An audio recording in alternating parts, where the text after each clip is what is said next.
নদীর ওই পারে কি রয়েছে সুখ পাখি? যখন সন্ত্রাস ঘিরে ধরেছে তাদের, ভিটে মাটিতে ধরেছে অশান্তির ফাটল, সেই আবহেই কার্যত প্রাণে বাঁচতে শিকড় ছিন্ন বহু মানুষ।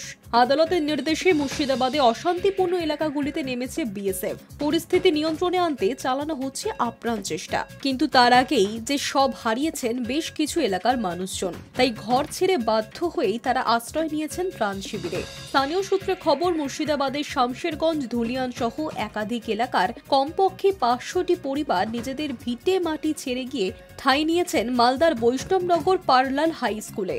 সেখানেই আপাতত গড়ে উঠেছে অস্থায়ী ত্রাণ শিবির। প্রাণের ভয়ে নিজেদের সাথে জমি বাড়ি ছেড়ে নদী পেরিয়ে এখন তারা পাশের জেলার বাসিন্দা।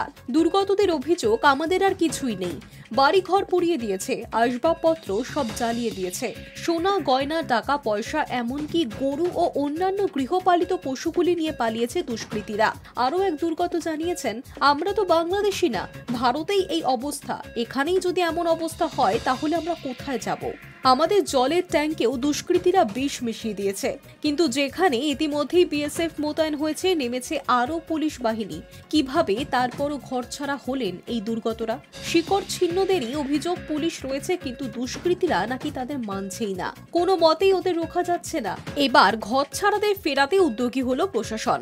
অশান্তির আবহে যারা ঘর বাড়ি ছেড়ে পালিয়ে যেতে বাধ্য হয়েছিলেন তাদের ঘরে ফেরানোর জন্য উদ্যোগী হয়েছে প্রশাসন। Hi news network.